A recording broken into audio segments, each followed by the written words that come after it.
Saya Gina Marcel, saat ini sekarang saya di Talent Management dan Recruitment Management Department Head di Divisi Human Capital. Perkenalkan, nama saya Hannah Van Helen. Saat ini saya menjabat sebagai Marketing and Communication Department Head di Strategic Marketing and Communication Division. Oke, career history selama di Mandiri Tunas Finance ya. Gini, sebelum bergabung dengan Mandiri Tunas Finance, sebenarnya saya ada di beberapa perusahaan lah gitu. Pernah di perusahaan manufacturing, mining, kemudian consultant, terus ke Mandiri Tunas Finance. Joinnya di tahun 2019 akhir Oktober. Kalau aku dari kecil di MTF bisa dibilang kayak gitu, karena aku berawal dari MT Management Trainee Batch 1. Jadi pertama kali MTF bikin MT itu aku daftar dan bisa lolos menjadi MT di tahun 2015 bulan Agustus. Kemudian pendidikan selama 1 tahun dilanjutkan ke MDP Management Development Program ya, untuk level manajerial di tahun 2000. Tahun berapa gue? Ikut lagi nih program di MTF, yaitu Management Development Program Batch 12 di tahun 2021 gitu. Sampai dengan saat ini menjabat di Marketing Communication Department Head.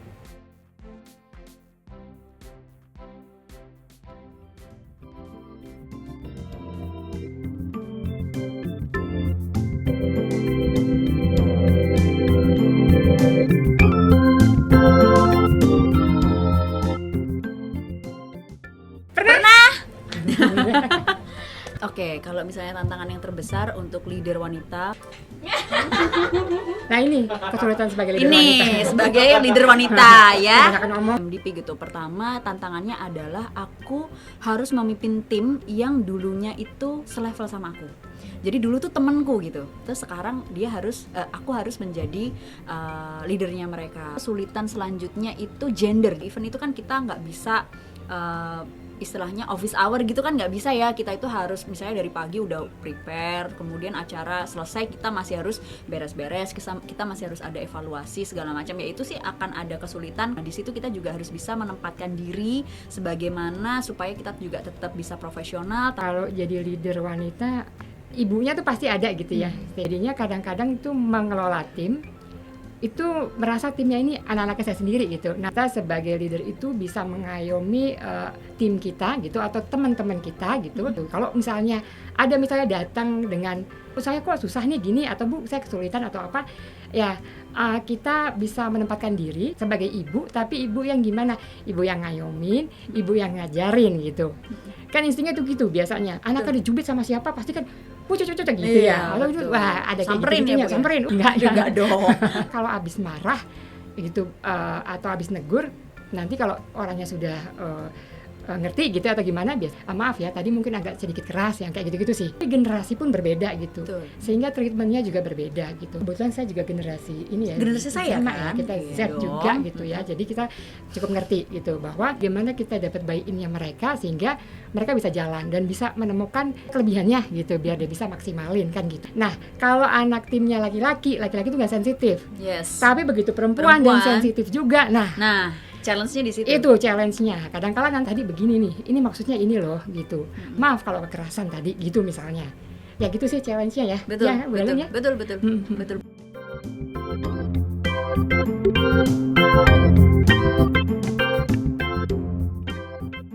Ya around 20 tapi nggak sampai 30% wanita gitu. Justru di MTF ini bagus sih menurut saya ya. Bahwa sebenarnya tidak ada perbedaan gender antara pemilihan atau penempatan orang gitu. Maksudnya kriterianya pun sama gitu ya. Betul. Nggak ada kita tuliskan wanita atau pria atau apa, enggak. Semuanya jadi nggak ada spesifikasi gender ya, iya, Bu ya? spesifikasi gender nggak ada. Kayak Mbak Helen kan ikut Saya MDP bisa, kan, cewek ya, cowok gitu. ya? Cewek cowok. Gitu. Tapi yang kita lihat adalah kualifikasi dan kompetensinya kan gitu ya Mbak Helen ya? Betul. Ngelanjutin dari Bu Gina ya, bukan menjadi penghalang ketika kita perempuan itu terus dibatasin karirnya hanya boleh sampai sekian, kemudian atau nggak bisa berkembang atau menutup skill yang ini. Kalau perempuan tuh nggak boleh ikut yang ini, harus ini hanya boleh diikuti laki-laki, nggak ada di MTF gitu.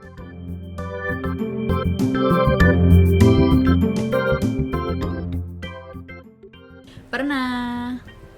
Ya. Oke. gitu. Pasti aku harus membagi waktu dengan keluarga di mana anak-anak masih kecil-kecil gitu ya. Jadi bagaimana caranya ya ketika kita di kantor sebisa mungkin ya kita memang fokus pada pekerjaan kantor sehingga kita tidak membawa pekerjaan itu di rumah. Pun kalau ada ya ada ya bisalah kita sambi-sambi gitu ya. Tapi ketika di rumah pasti sebisa mungkin aku meluangkan waktu untuk keluarga. Itu aku sudah komunikasikan dengan baik kepada pasangan, kepada keluarga bahwa aku diberikan amanah baru, aku akan mengikuti program ini. Ketika itu menjadi rezekiku gitu ya, berjodoh, maka akan ada konsekuensi nih yang harus aku ambil, yaitu salah satunya pasti akan ada waktu yang tersita lebih banyak dibandingkan ketika kondisi pada saat sebelum promosi. Work life balance itu suatu hal yang mudah diucapkan, tapi itu kan hal yang ada susahnya, ada mudahnya kalau sudah terbiasa gitu. Betul. Terus kita kalau misalnya ngomong ideal adalah ketika kita di kantor doang, ketika di rumah aja gitu. Kondisi ideal seperti itu kadang-kadang memang nggak bisa gitu. Betul. Saya tuh pernah sambil nganterin anak berenang, saya bikin report gitu, atau nganalisa data atau apa yang harus jadi tuntutan pekerjaan kita deliver. So kita juga bisa happy di dalam betul. bekerja. Itu tadi ya, seimbangan, karena kalau kita kerjanya happy, suasananya happy, di pekerjaan lebih produktif, di rumah juga bagus buat anak-anak. Betul. Dan sebenarnya kita tuh bisa jadi role model juga buat anak-anak buat mereka gitu. Mereka ngelihat, oh ibu saya tuh begini bisa gitu. Loh. Bisa, wah ini nih gitu, jadi cerita juga buat mereka gitu sih.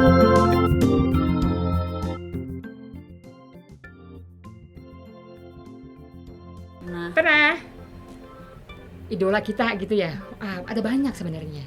Aku ya? Banyak. Bukan dong. Kamu pasti aku. yang menginspirasi kalau Indonesia ya, di luar juga banyak.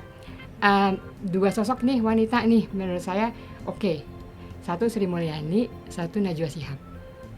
Sri Mulyani ini ya pinter ya, ibu Sri Mulyani gitu. Dia pinter, pengetahuannya luas, dia pernah jadi direktur di World Bank gitu loh. Tapi di satu sisi dia ibu dari 3 anak kalau nggak salah gitu ya. Terus juga punya suami dan sampai sekarang dia Menteri Keuangan gitu. Najwa Shihab juga sama gitu, pinter, cantik. Kalau dia kelebihannya tuh public speakingnya. Yes, betul. Kita banget sih. Banget lah. Ngomong masalah-masalah yang sensitif, masalah-masalah yang lagi konflik dan segala macam tuh dia berani. Sosok inspirasinya itu. Sama ya pastinya ibu sendiri. Ya. Kalau aku yang menginspirasi itu Bu Susi. Dia pertama dari backgroundnya dia bukan berasal dari keluarga yang berada, dia tidak punya backingan power yang kuat di dunia politik gitu ya, tapi pernah menjabat sebagai menteri juga gitu. Kesuksesan beliau sampai bisa punya maskapai sendiri ya, Susi Air gitu kan. Bentar lagi ada Helen Air, amin. Tapi kamu nggak bisa nenggelamin kapal. Nggak dong. Tapi ada juga nih role model aku, ada itu Nagita Slavina ya kan. Itu juga Nagita. Kenapa itu tajir melintir? Kamu mau diangkat anaknya? Aku mau jadi pengasuhnya anak yang terbaru Lili. Iya, Lili kan.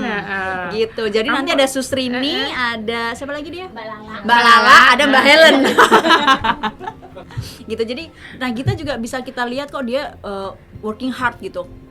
Kalau aku sering lihat podcastnya dia gitu kan, atau vlog-vlognya dia gitu, dia juga bekerja tuh sampai lupa waktu, bahkan terus bisa bekerja tuh sambil ngasuh anak. Itu sebenarnya tuh impian banget gak sih Bu, kita kerja sambil ngurus anak gitu kan, anaknya tetap bisa kerawat dan tetap terpantau sama dia. Itu loh poinnya, dia tetap bisa mantau anaknya, terus dia juga tetap bisa happy, dia tetap bisa me time, dia tetap bisa kelihatan cantik, mempesona, cetar membahana badai gitu. Itu perawatan ya, terlepas dari itu semua ya. Dan memang udah dari sononya ya Bu ya, udah kayak dari sononya gitu. Itu sih, itu role model aku ada 2 orang.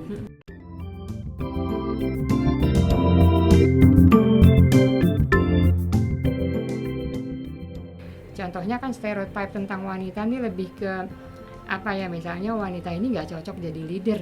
Kenapa si wanita nggak cocok jadi leader? Karena wanita itu pakai feeling sih, pakai perasaan misalnya, katanya gitu. Jadi wanita itu kuat gitu. Iya, satu lagi nggak kuat. Oh, di kantor yang di pekerjaan, tentu saja itu kan balik lagi. Setiap posisi itu membutuhkan orang yang seperti apa gitu. Betul. Kan, kualifikasi yang seperti apa. Bisa jadi yang memenuhi itu perempuan, bisa jadi yang memenuhi itu laki-laki gitu kan. Kalau kita pakai feeling gitu kan, artinya kalau misalnya lebih memahami misalnya timnya, betul. needs-nya setiap individu itu berbeda, Lebih berempati ya Bu cara ya. approach-nya berbeda, Iya. kita lebih empati, Mbak Helen ini gimana gitu ya, kebutuhannya apa, sehingga approach-nya lebih tepat, penanganannya lebih tepat gitu.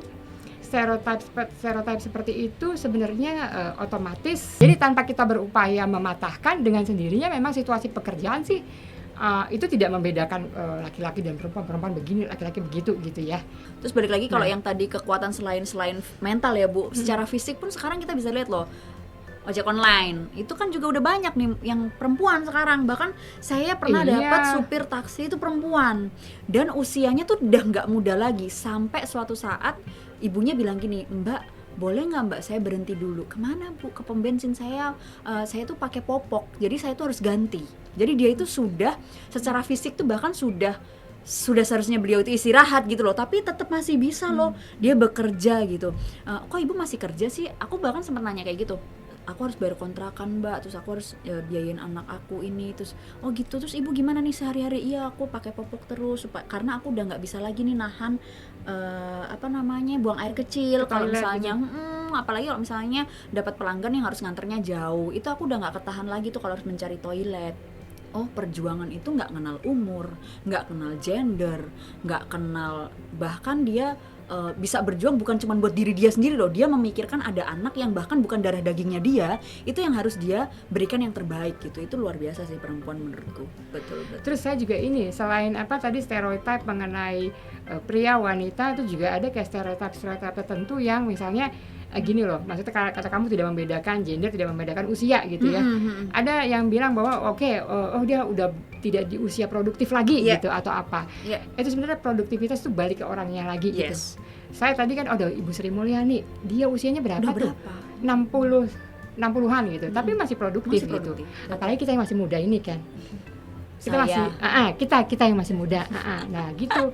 Itu tergantung, balik lagi ke masing-masing individu sih. Betul. Sejauh mana drive-nya, effort-nya dan semuanya gitu.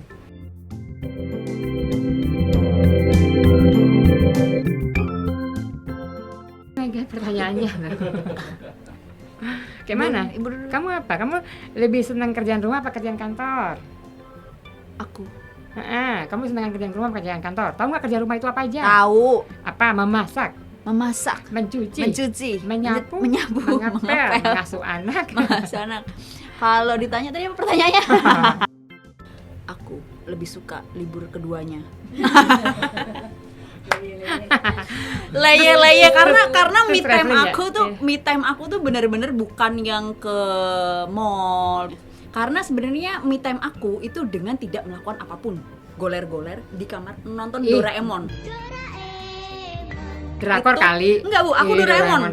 Suka, aku Doraemon tuh suka banget. Bahkan aku dulu sebelum married kan aku ngekos nih di bilangnya sih Menteng padahal Blora. Bangun pagi cuman buat nonton Doraemon Bu. Oh ya ampun. Semangatku bangun pagi hari Minggu tuh cuma nonton Doraemon dan nggak melakukan apapun. Itu adalah me time aku. Sebenarnya pertanyaannya menarik, terus jawabnya itu nanti dibilang jawabnya faking good gitu ya. Aku mau dua-duanya gitu. Bener-bener libur terus. Yang ngehang juga yang gitu. ngehang. Kita udah guling-guling di kasur, jungkir balik, udah gini-gini segala macam, pasti ada titik bosennya, titik jenuhnya tuh ada, makanya tuh dibikinnya kan berimbang gitu. Tapi kalau ngerjain semuanya dalam terus menerus juga jadi burnout juga. Namanya burnout itu hang.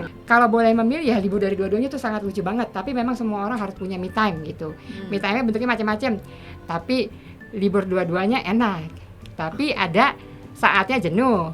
Kerjain dua-duanya enak. Ada saatnya jenuh gitu sih. Ya nggak sih? Betul dong. Kamu pernah jenuh nggak sama itu?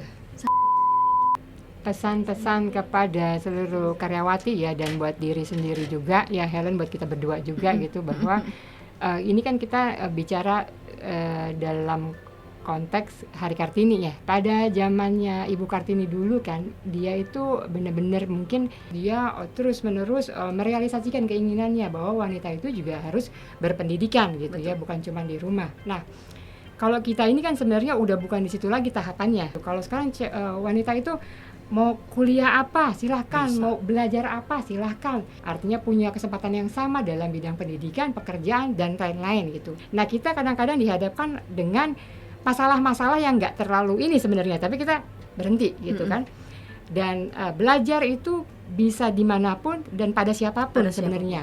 Jangan pernah berhenti belajar gitu. Dari aku, teruslah bermimpi. Jadi tapi jangan lupa kalau udah mimpi, bangun dan wujudkan mimpimu. Jadi kita tuh tetap harus boleh berangan-angan, karena aku percaya bahwa kita itu bisa menggapai sesuatu itu berawal dari angan-angan, Bu. Dan bermimpi setinggi-tingginya. Dan mimpi setinggi-tingginya. Di- Pantang menyerah iya, itu tadi ya, pantang Bu, menyerah, ya. Pantang betul. menyerah.